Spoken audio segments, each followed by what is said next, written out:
Okay student friends, ఈ రోజున ఇంకొక కొత్త టాపిక్ నేర్చుకోబోతున్నాం. ఇది మీకు చాలామందికి తెలియదు. మొన్న క్లాసులో ఏం చెప్పానంటే అది కూడా మీకు చాలామందికి తెలియదు. ఎవరిష్టం వాళ్ళది అనేది మీకు తెలియదు. ఈరోజు చెప్పేది మనందరికీ నార్మల్గా తెలుసు. ఏంటది? సపోజ్ ఇప్పుడు నేను అన్నం వండుకున్నాను అనుకోండి, అన్నం వండాను అని చెప్పాలనుకోండి, ఇలా చెప్తాం. ఏమని? చూడండి, అన్నం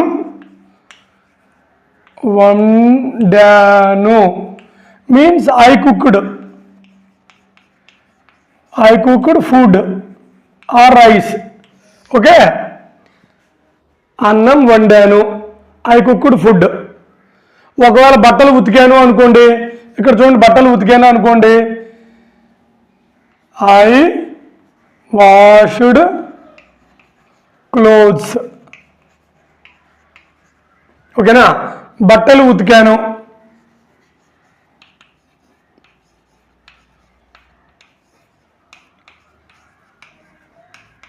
ఓకే, ఇదే ఒకవేళ మనం ప్రజెంట్ టెన్స్లో రాయాలనుకోండి, ఇలా రాస్తాం, I wash clothes. I wash clothes. ఇది బట్టలు ఉతుకుతాను అని. బట్టలు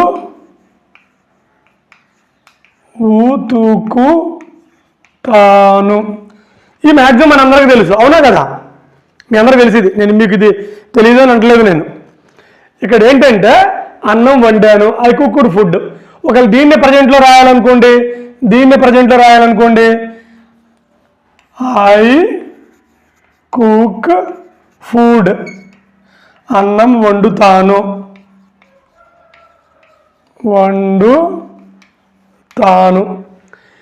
ఇది ప్రజెంటు పాస్ట్ మీ అందరికీ తెలుసు. నేను వండుతాను, నేను వండాను, నేను ఉతుకుతాను, నేను ఉతికాను. ఇది మీ అందరికీ తెలుసు, అవునా కదా? సరే, ఈరోజు టాపిక్ ఏంటంటే ఇది కాదు. ఈరోజు టాపిక్ ఇక్కడ రాస్తున్నా చూడండి, నేను వండించుకుంటాను. నేను అన్నం వండించుకుంటాను. ఇది ఎంతమందికి తెలుసు? ఇది చాలామందికి తెలియదు. లేదు, నేను బట్టలు ఉతికించుకుంటాను. నేను బట్టలు ఉతికించుకుంటాను అంటే మనకి ఎవరో ఒకరు చేస్తారనమాట ఈ పనిని. మనం చెయ్యం, ఎవరో ఒకరు చేస్తారు. బాగా గుర్తుపెట్టుకోండి, ఎవరో ఒకరు చేస్తే మనం ఈ పని చేయించుకుంటాం. నేను అన్నం వండించుకుంటాను, నేను బట్టలు ఉతికించుకుంటాను. వీటిని ఎలా అంటాం? ఇది మన టాపిక్ ఈరోజు. చూడండి, దీన్ని ఎలా అంటామంటే వెరీ సింపుల్, మీరే కంగారు పడద్దు. I get clothes. I get clothes washed. That's it.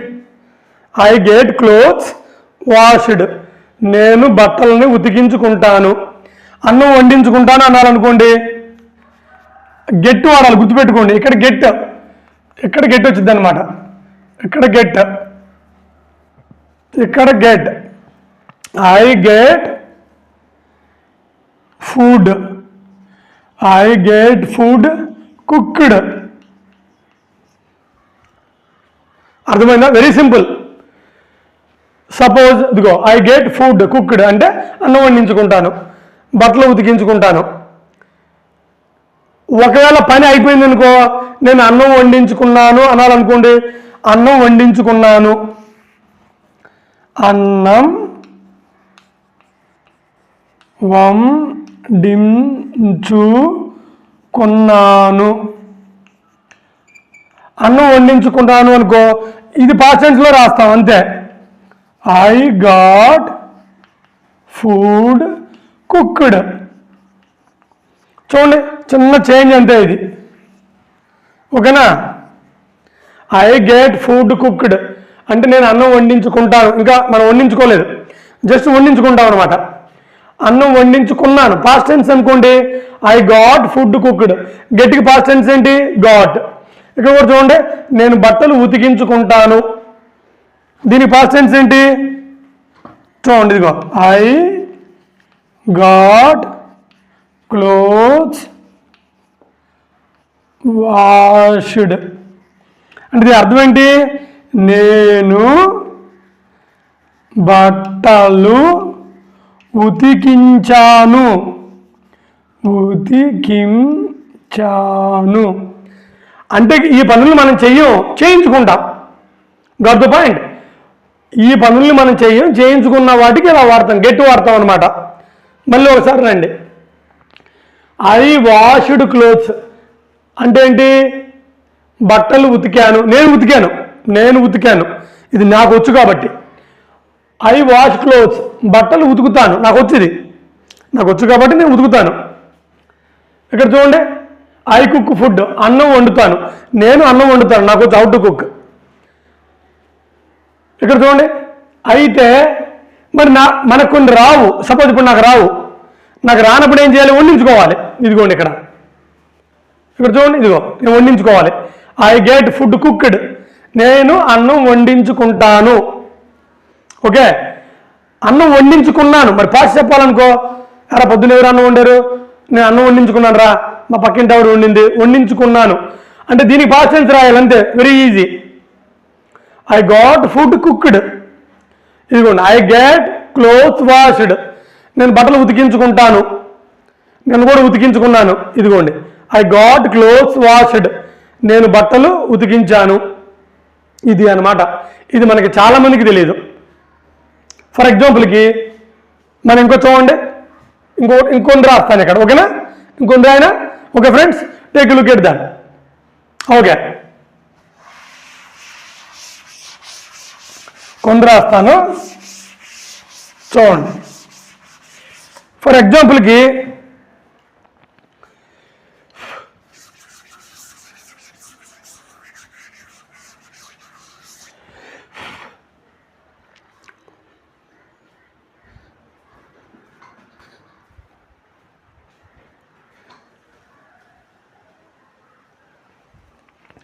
ఇక్కడ చూడండి, మనం క్రాఫ్ మనం చేసుకోలేం. సపోజ్ నువ్వు క్రాఫ్ నువ్వే చేసుకున్నావు అనుకో, ఇక్కడ చూడండి, ఐ గెట్ హెయిర్ కట్. నేను క్రాఫ్ చేయించుకుంటాను. అదే పాస్ట్ టెన్స్ అనుకోండి, ఇక్కడ రాస్తున్నా చూడండి, నేను క్రాఫ్ అంటే హెయిర్ కట్ చేయించుకుంటాను. Hair cut చేయించుకుంటాను.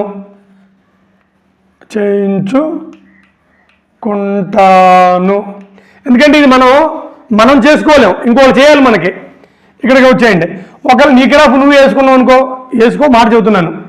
దీన్ని సింపుల్గా ఎలా అంటాం? I cut my hair. ఇది ఎక్కడ జరగదో, ఒకవేళ జరిగితే జరగవచ్చు. ఐ కట్ మై హెయిర్, నా హెయిర్ నేనే కట్ చేసుకున్నాను. ఇది మాత్రం అలా కాదు, నేను క్రాఫ్ చేయించుకున్నాను. ఓకేనా? ఎందుకంటే మనం చేయించుకోలేము దీన్ని మన హెయిర్ మనం కట్ చేసుకోలేం, చండాలంగా ఉండిద్ది. ఇది పెట్రోల్ కొట్టిన క్రాఫ్ లాగా అయిపోయింది, జనంలో రాళ్ళు వేసేస్తారు పిచ్చోడని. అందుకే మనకి ఎవరో ఒకటి చేయాలి, అది అన్నమాట. ఇది ఐ గెట్ హెయిర్ కట్. దీన్ని పాస్ట్ టెన్స్లో వాడాలనుకో, ఐ